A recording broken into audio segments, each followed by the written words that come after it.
Om Swastiastu. Halo semuanya. Sebelum memulai presentasi, kami mengucapkan terima kasih kepada Bapak Endra Kartika Yuda telah memberi kesempatan bagi kelompok 6 untuk membawakan materi mengenai teori konsumsi. Sebelum memulai penjelasan materi, ada baiknya kita berkenalan dengan anggota kelompok 6. Yang pertama Kadek Putri Suka Prameswari dengan NIM akhir 199. Kemudian yang kedua Dewa Made Basudewa dengan NIM akhir 205. Ketiga, Nilwayan Sundaryati dengan NIM akhir 206. Keempat, Nikomang Triawahyuni dengan NIM akhir 211. Dan yang terakhir, Jerimes R.A. Nabu dengan NIM akhir 227. Adapun materi yang akan kita bahas, yang pertama John Maynard Keynes dan fungsi konsumsi, kedua Irving Fisher dan pilihan antar waktu, ketiga Franco Modigliani dan hipotesis siklus hidup, keempat Milton Friedman dan hipotesis pendapatan permanen, kelima Robert Hall dan hipotesis jalan acak, keenam David Levson dan tarikan kepuasan instan. Baik, jadi untuk materi yang pertama yaitu mengenai dugaan Keynes.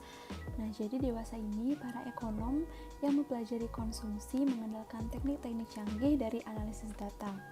Dengan bantuan komputer, mereka menganalisis data agregat mengenai perilaku perekonomian secara menyeluruh dari perhitungan pendapatan nasional dan data yang rinci tentang perilaku rumah tangga individu dari survei. Namun, karena Keynes menulis pada tahun 1930-an, maka ia tidak dapat mengambil manfaat dari data ini maupun komputer yang dibutuhkan untuk menganalisis sejumlah besar data. Selain mengandalkan analisis statistik, Keynes juga membuat dugaan-dugaan tentang fungsi konsumsi berdasarkan introspeksi dan observasi kasual. Adapun dugaan pertama dan yang terpenting adalah Keynes menduga bahwa kecenderungan mengkonsumsi marginal, yakni jumlah yang dikonsumsi dari setiap dolar tambahan, adalah bernilai antara 0 dan 1. Ia menulis bahwa hukum psikologis fundamental yang harus kita yakini tanpa ragu adalah bahwa manusia sudah pasti secara alamiah dan berdasarkan rata-rata untuk meningkatkan konsumsi ketika pendapatan mereka naik, tetapi tidak sebanyak kenaikan pendapatan mereka. Artinya, ketika orang-orang menerima dolar ekstra, ia biasanya mengkonsumsi sebagian dan menabung sebagian. Lalu yang kedua yaitu Keynes menyatakan bahwa rasio konsumsi terhadap pendapatan yang disebut kecenderungan mengkonsumsi rata-rata turun ketika pendapatan naik. Ia percaya bahwa tabungan adalah kemewahan, sehingga ia menduga orang kaya menabung dalam proporsi yang lebih tinggi dari pendapatan mereka. Meskipun tidak esensial untuk analisis Keynes sendiri, namun dalil bahwa kecenderungan mengkonsumsi marginal turun ketika pendapatan naik menjadi pusat kajian dari ilmu ekonomi Keynesian awal. Lalu, yang ketiga yaitu Keynes berpendapat bahwa pendapatan merupakan determinan konsumsi yang penting dan tingkat bunga tidak memiliki peranan penting. Dugaan ini berlawanan dengan kepercayaan dari para ekonom klasik sebelumnya. Para ekonom klasik berpendapat bahwa tingkat bunga yang lebih tinggi akan mendorong tabungan dan menghambat konsumsi. Keynes menyatakan bahwa pengaruh tingkat bunga terhadap konsumsi hanya sebatas teori. Namun, ia menulis bahwa kesimpulan utama yang diberikan oleh pengalaman adalah bahwa pengaruh jangka pendek dari tingkat bunga terhadap pengeluaran individu dari pendapatannya bersifat sekunder dan relatif tidak penting. Pada video sudah disajikan gambar 16 strip 1. Nah, berdasarkan 3 dugaan sebelumnya, fungsi konsumsi Keynes dapat ditulis dengan formula sebagai berikut. C konsumsi sama dengan C konstanta ditambah C dikali Y. Untuk C konstanta bernilai lebih dari 0 dan C bernilai lebih dari 0 kurang dari 1. Di mana C adalah konsumsi, Y adalah pendapatan disposable, C adalah konstanta, dan C adalah kecenderungan mengkonsumsi marginal. Dapat diketahui pada gambar 16 strip 1 bahwa fungsi konsumsi yang ditunjukkan digambarkan sebagai garis lurus, di mana C konstanta menunjukkan perpotongan pada garis vertikal dan C menunjukkan kemiringan. Ingatlah bahwa fungsi konsumsi ini menunjukkan 3 alasan yang dinyatakan oleh Keynes. Fungsi konsumsi ini memenuhi alasan pertama Keynes karena kecenderungan mengkonsumsi marginal C adalah antara 0 dan 1, sehingga pendapatan yang lebih tinggi menyebabkan konsumsi yang lebih tinggi dan juga tabungan yang lebih tinggi. Fungsi konsumsi ini juga memenuhi alasan kedua Keynes karena kecenderungan mengkonsumsi rata-rata APC adalah AC sama dengan C per Y sama dengan C konstanta per Y ditambah C. di mana ketika Y meningkat, maka C konstanta per Y akan turun, dan begitu pula kecenderungan mengkonsumsi rata-rata C per Y akan turun. Dan akhirnya fungsi konsumsi ini memenuhi alasan ketiga Keynes karena tingkat bunga tidak dimasukkan dalam persamaan ini sebagai determinan konsumsi. Baik, jadi untuk pembahasan selanjutnya yaitu mengenai keberhasilan empiris awal. Nah, setelah Keynes memperkenalkan fungsi konsumsi, para ekonom mulai mengumpulkan dan mengkaji data untuk menguji dugaan-dugaannya.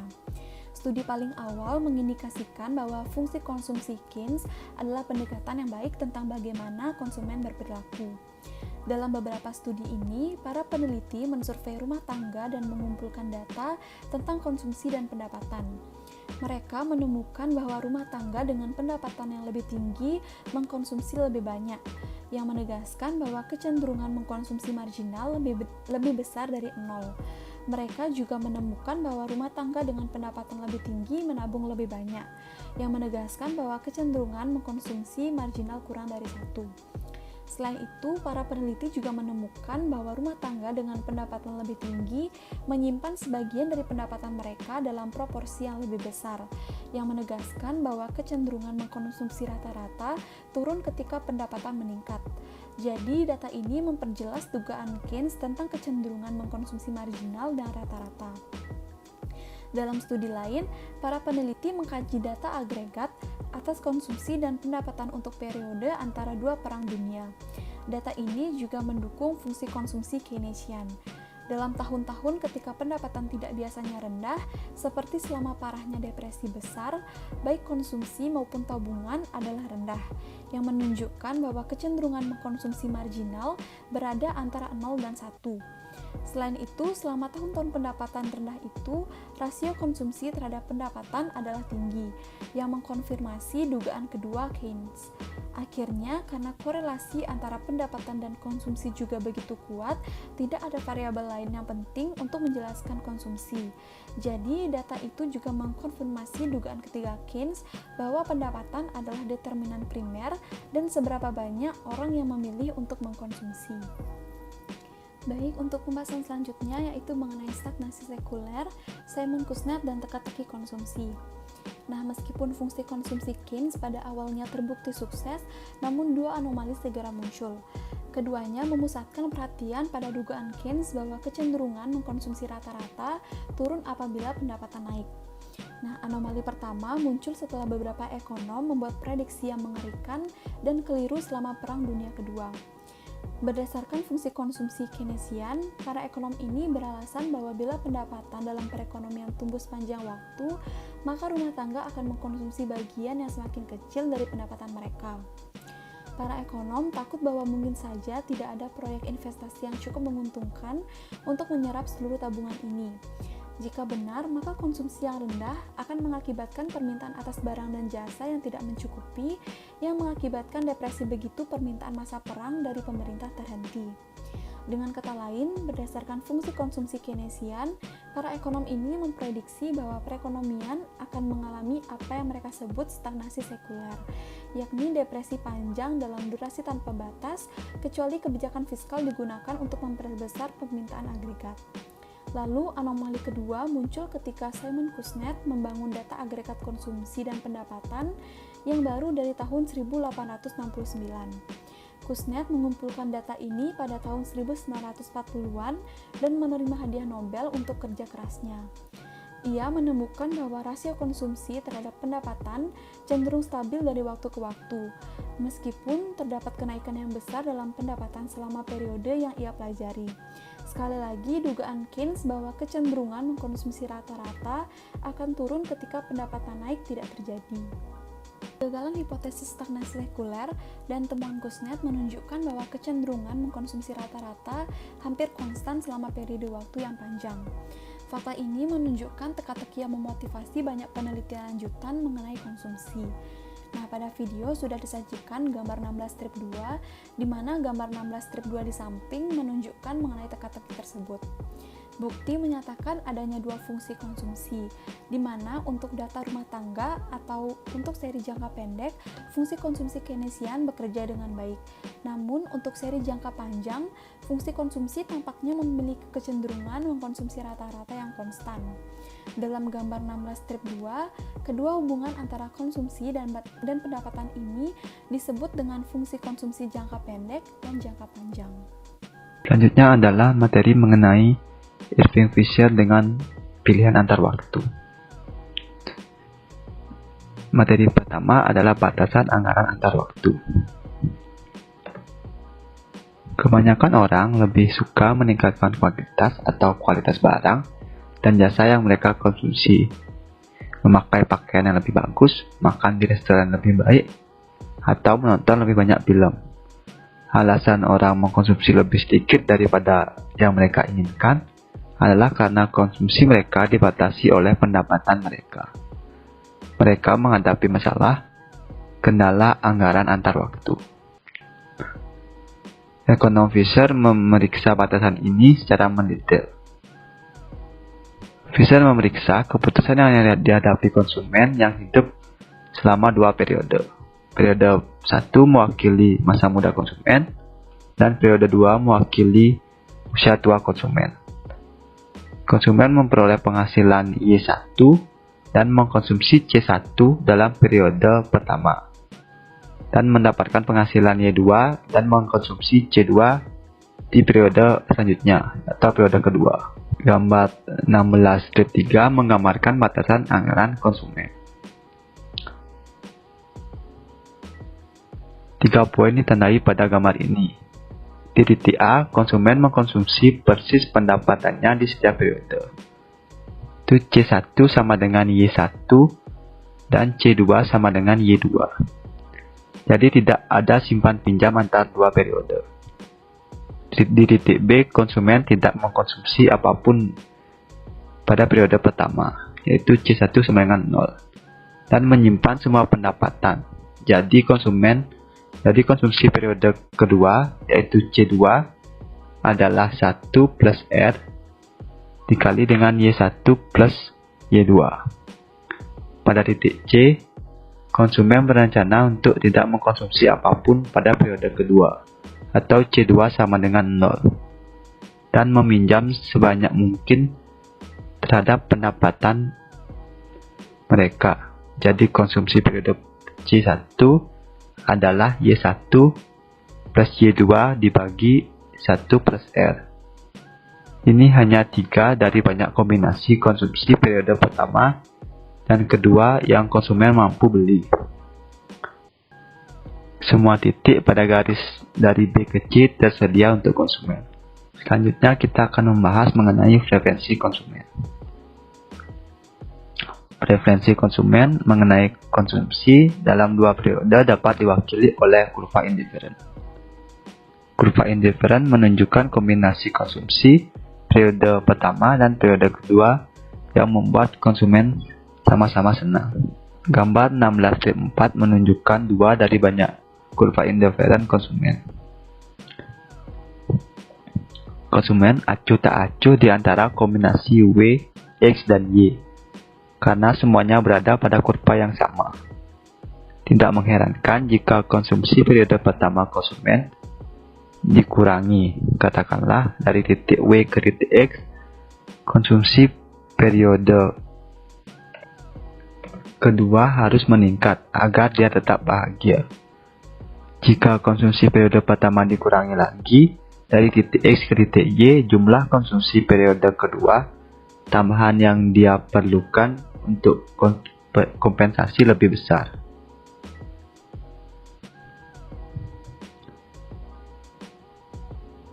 Kemiringan di titik manapun pada kurva indiferen menunjukkan berapa banyak konsumsi periode kedua yang dibutuhkan konsumen untuk dikompensasikan untuk pengurangan 1 unit dalam konsumsi periode pertama. Saya Nilawayan Sundaryati izin melanjutkan presentasi mengenai optimasi. Konsumen ingin mendapatkan kombinasi konsumsi terbaik dalam 2 periode, yaitu pada kurva indiferen setinggi mungkin. Tetapi, batasan anggaran mengharuskan konsumen juga berakhir pada atau di bawah garis anggaran, karena garis anggaran mengukur total sumber daya yang tersedia baginya. Nah, pada gambar 16 strip 5 menunjukkan bahwa banyak kurva indiferen yang melewati garis anggaran. Kemiringan kurva indiferen adalah tingkat substitusi marginal MRS dan kemiringan garis anggaran adalah 1 ditambah tingkat bunga real. Kita simpulkan bahwa di titik 0, MRS sama dengan 1 ditambah R. Konsumen memilih konsumsi dalam 2 periode sedemikian sehingga tingkat substitusi marginal sama dengan 1 ditambah tingkat bunga real. Nah, selanjutnya bagaimana perubahan pendapatan mempengaruhi konsumsi. Sekarang kita telah melihat bagaimana konsumen membuat keputusan konsumsi. Di antara Y1 atau Y2 menggeser batasan anggaran keluar pada gambar yang setelah ini kita akan lihatkan. Kemudian batasan anggaran yang lebih tinggi memungkinkan konsumen untuk memilih kombinasi yang lebih baik dari konsumsi periode pertama dan juga kedua, yaitu konsumen sekarang dapat mencapai kurva indiferen yang lebih tinggi. Berikut ini pada gambar 16 strip 6, konsumen menanggapi pergeseran batasan anggarannya dengan memilih lebih banyak konsumsi di kedua periode. Meskipun tidak tersirat oleh logika model saja, situasi ini adalah yang paling umum. Jika seorang konsumen menginginkan lebih banyak barang ketika pendapatannya meningkat, maka para ekonom menyebutnya barang normal. Kurva indiferen pada gambar 16 strip 6 dibuat dengan asumsi bahwa konsumsi pada periode 1 dan konsumsi pada periode 2 adalah barang normal. Karena konsumen dapat meminjam dan meminjamkan antar periode, waktu pendapatan tidak relevan dengan berapa banyak yang dikonsumsi saat ini. Pelajaran dari analisis ini bahwa konsumsi bergantung pada nilai sekarang dari pendapatan saat ini dan masa depan, yang dapat ditulis sebagai Y1 ditambah Y2 per 1 ditambah R. Selanjutnya adalah batasan meminjam. Model Fisher mengasumsikan bahwa konsumen dapat meminjam sekaligus menabung. Kemampuan untuk meminjam memungkinkan konsumsi saat ini melebihi pendapatan saat ini. Nah, pada intinya ketika konsumen meminjam, dia mengonsumsikan sebagian dari pendapatan masa depannya hari ini. Namun bagi banyak orang, meminjam seperti itu mustahil. Misalnya, seorang siswa dapat menikmati liburan musim semi di Florida, mungkin tidak dapat membiayai liburan ini dengan pinjaman bank. Berikut ini adalah gambar 16 strip 9 yang menunjukkan bagaimana batasan pinjaman ini mempengaruhi keputusan konsumsi. Terdapat 2 kemungkinan. Pada panel A, konsumen ingin mengonsumsi lebih sedikit dari periode pertama daripada yang dia hasilkan. Kemudian batasan pinjaman tidak mengikat dan oleh karena itu tidak mempengaruhi konsumsi. Sedangkan pada panel B, konsumen ingin memilih titik D, di mana ia mengonsumsi lebih banyak dalam periode 1 daripada yang ia hasilkan. Tetapi batasan pinjaman mencegah hal ini. Hal terbaik yang dilakukan oleh konsumen yaitu mengonsumsi semua pendapatan periode pertamanya yang diwakili oleh titik E. Kemudian kita beranjak ke materi yang ketiga, yaitu Franco Modigliani dan hipotesis siklus hidup. Dalam serangkaian makalah yang ditulis pada 1950-an, Franco Modigliani dan kolaboratornya Albert Ando, Richard Bloomberg menggunakan model perilaku konsumen Fisher untuk mempelajari fungsi konsumsi. Nah, tujuan mereka ini memecahkan teka-teki konsumsi, yaitu menjelaskan potongan-potongan bukti yang tampaknya bertentangan yang terungkap ketika fungsi konsumsi Keynes dihadapkannya pada data. Menurut model Fisher, konsumsi bergantung pada pendapatan seumur hidup seseorang, sedangkan Modigliani menekankan bahwa pendapatan bervariasi secara sistematis sepanjang kehidupan masyarakat dan tabungan memungkinkan konsumen untuk memindahkan pendapatan dari saat-saat dalam kehidupan ketika pendapatan tinggi ke saat-saat ketika rendah. Interpretasi perilaku konsumen ini menjadi dasar pemikirannya hipotesis siklus kehidupan. Kemudian hipotesis, salah satu alasan penting bahwa pendapatan bervariasi sepanjang hidup seseorang adalah pensiun. Kebanyakan orang berencana untuk berhenti bekerja pada usia sekitar 65 tahun dan mereka mengharapkan pendapatan mereka turun ketika mereka pensiun. Namun mereka tidak menginginkan penurunan taraf hidup yang besar yang diukur dari konsumsinya. Untuk mempertahankan tingkat konsumsinya setelah pensiun, masyarakat harus menabung selama masa kerja. Pertimbangkan seorang konsumen yang mengharapkan hidup yang lain T tahun memiliki kekayaan W dan mengharapkan untuk mendapatkan penghasilan Y per tahun sampai dia pensiun R tahun dari sekarang. Berapa tingkat konsumsi yang akan dipilih konsumen jika ia mempertahankan tingkat konsumsi yang lancar selama hidupnya? Sumber daya seumur hidup konsumen terdiri dari kekayaan awal W dan penghasilan seumur hidup sebesar R kali Y. Untuk penyederhanaannya, kita mengonsumsikan tingkat bunga 0. Jika tingkat bunga lebih besar dari 0, kita perlu memperhitungkan bunga yang diperoleh dari tabungan juga. Kami berasumsi bahwa dia ingin mencapai jalur konsumsi yang paling mulus selama hidupnya. Maka ia membagi total ini dari W ditambah RY sama di antara T tahun dan setiap tahun mengonsumsi. Dengan rumus C sama dengan W ditambah RY per T, kita dapat menulis fungsi konsumsi orang ini sebagai C sama dengan 1 per T dikalikan W ditambah R per T dikalikan Y. Nah, misalnya jika konsumen berharap untuk hidup selama 50 tahun lagi dan bekerja selama 30 tahun, maka T sama dengan 50 dan R sama dengan 30. Jadi fungsi konsumsinya adalah C sama dengan 0,02 W ditambah 0,6 Y. Persamaan ini mengatakan bahwa konsumsi bergantung pada pendapatan dan kekayaan. Tambahan pendapatan $1 per tahun meningkatkan konsumsi sebesar $0,60 per tahun, dan kekayaan tambahan $1 meningkatkan konsumsi sebesar 0,02 per tahun. Dan jika setiap individu dari perekonomian merencanakan konsumsi seperti ini, maka fungsi konsumsi agregat hampir sama dengan individu. Secara khusus, konsumsi agregat bergantung pada kekayaan dan pendapatan. Maka fungsi konsumsi perekonomian adalah C sama dengan alfa W ditambah beta Y, di mana parameternya alfa adalah kecenderungan mengonsumsi marginal dan kekayaan, dan parameternya beta adalah kecenderungan mengonsumsi marginal dari pendapatan. Kemudian dilanjutkan dengan implikasi. Model siklus hidup perilaku konsumen ini dapat memecahkan teka-teki konsumsi. Menurut fungsi konsumsi siklus hidup, kecenderungan mengonsumsi rata-rata adalah C per Y sama dengan alfa W per Y ditambah dengan beta. Untuk membuat poin yang sama agak berbeda, pertimbangkan bagaimana fungsi konsumsi berubah dari waktu ke waktu. Seperti yang ditunjukkan pada 16-10, untuk tingkat kekayaan tertentu, fungsi konsumsi siklus hidup terlihat seperti yang disarankan oleh Keynes. Dalam jangka panjang, ketika kekayaan meningkat, fungsi konsumsi bergeser ke atas seperti pada 16-11. Nah, pergeseran ke atas ini mencegah kecenderungan konsumsi rata-rata agar tidak turun seiring dengan meningkatnya pendapatan. Materi selanjutnya yaitu Milton Friedman dan hipotesis pendapatan permanen. Dalam sebuah buku yang diterbitkan pada tahun 1957, Milton Friedman mengajukan hipotesis pendapatan permanen untuk menjelaskan perilaku konsumen. Nah, hipotesis pendapatan permanen menekankan bahwa orang mengalami perubahan acak dan sementara dalam pendapatan mereka dari tahun ke tahun. Pada hipotesis, Friedman menyarankan agar kita melihat pendapatan saat ini sebagai jumlah dari dua komponen, pendapatan permanen dan pendapatan sementara, di mana pendapatan permanen adalah bagian dari pendapatan yang orang harapkan untuk bertahan di masa depan, sedangkan pendapatan sementara adalah bagian dari pendapatan yang orang tidak harapkan untuk bertahan. Dengan kata lain, pendapatan permanen adalah pendapatan rata-rata dan pendapatan sementara adalah deviasi acak dari rata-rata itu. Untuk melihat bagaimana kita dapat memisahkan pendapatan menjadi dua bagian, maka perhatikan contoh pada slide PowerPoint, contoh 1 dan contoh 2.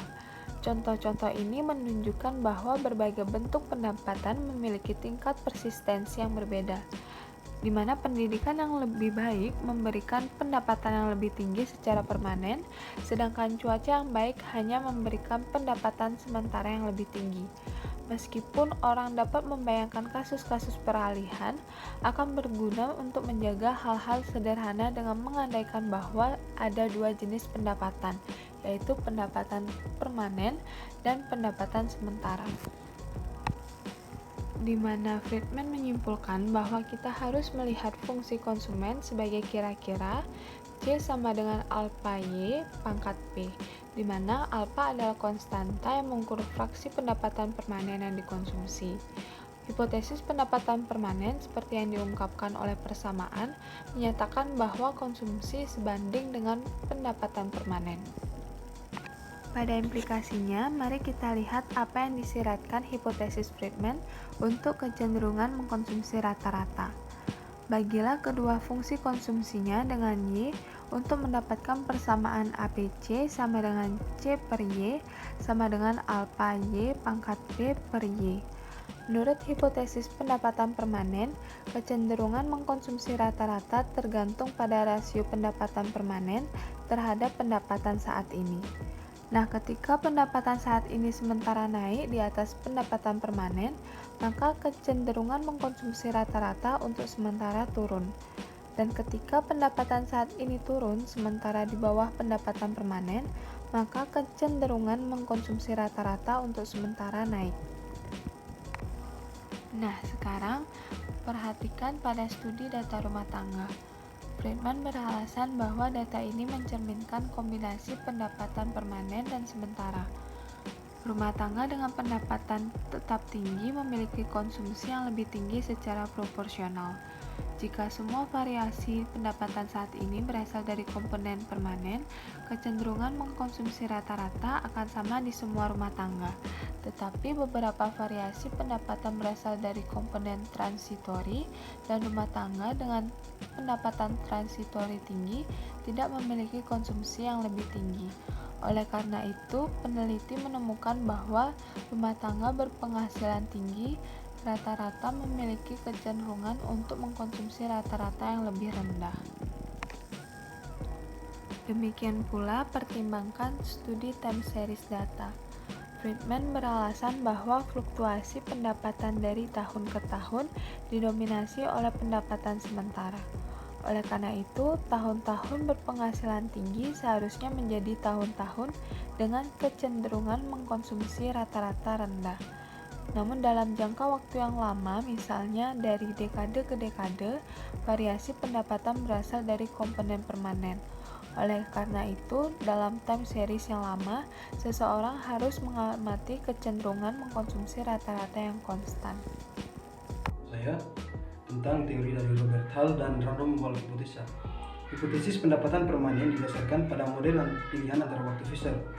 Ini dibangun di atas wawasan bahwa konsumen berwawasan ke depan, mendasarkan keputusan konsumsi mereka tidak hanya pada pendapatan mereka saat ini, tetapi juga pada pendapatan mereka harapkan untuk menerima di masa depan. Dengan demikian, hipotesis pendapatan permanen menyoroti gagasan bahwa konsumsi bergantung pada ekspektasi masyarakat. Penelitian terbaru tentang konsumsi telah menggabungkan pandangan konsumen ini dengan asumsi ekspektasi rasional. Asumsi ekspektasi rasional menyatakan bahwa orang menggunakan semua informasi yang bersedia untuk membuat ramalan yang optimal tentang masa depan. Seperti yang kita lihat di bab 14, asumsi ini dapat memiliki implikasi yang mendalam untuk biaya menghentikan inflasi. Hal ini juga dapat memiliki implikasi yang mendalam untuk studi perilaku konsumen. Selanjutnya adalah hipotesis. Ekonom Robert Hall adalah orang pertama yang memperoleh implikasi dari ekspektasi rasional untuk konsumsi. Dia menunjukkan bahwa jika hipotesis pendapatan permanen benar, dan jika konsumen memiliki ekspektasi rasional, maka perubahan konsumsi dari waktu ke waktu seharusnya tidak dapat diprediksi. Ketika perubahan dalam suatu variabel tidak dapat diprediksi, variabel tersebut dikatakan mengikuti jalan acak. Menurut Hall, kombinasi hipotesis pendapatan permanen dan ekspektasi rasional menyiratkan bahwa konsumsi mengikuti jalan acak. Selanjutnya adalah implikasi. Pendekatan ekspektasi rasional terhadap konsumsi memiliki implikasi, tidak hanya untuk peramalan tetapi juga untuk analisis kebijakan ekonomi. Jika konsumen mematuhi hipotesis pendapatan permanen dan memiliki ekspektasi rasional, maka hanya perubahan kebijakan tak terduga yang mempengaruhi konsumsi. Perubahan kebijakan ini berlaku ketika mereka mengubah ekspektasi. Sebagai contoh, anggaplah hari ini Kongres meloloskan kenaikan pajak agar efektif tahun depan. Dalam hal ini, konsumen menerima berita tentang pendapatan seumur hidup mereka ketika Kongres mengesahkan undang-undang tersebut, atau bahkan lebih awal jika pengesahan undang-undang tersebut dapat diprediksi. Hadirnya berita ini membuat konsumen merevisi ekspektasinya dan mengurangi konsumsinya. Dan berikutnya, saat kenaikan pajak berlaku, konsumsi tidak dapat berubah karena tidak ada berita yang datang.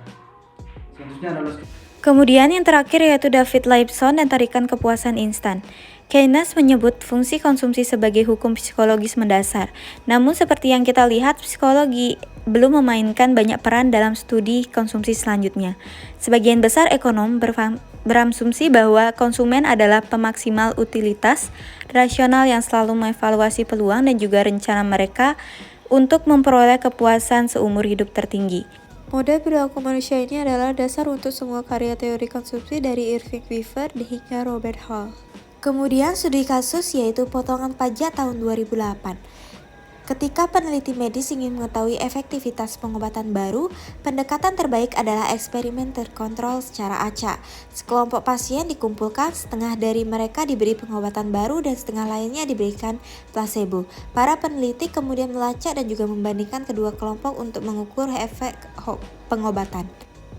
Ahli ekonomi makro biasanya tidak dapat melakukan eksperimen acak, tetapi terkadang eksperimen semacam itu jatuh ke pangkuan kita sebagai kecelakaan sejarah.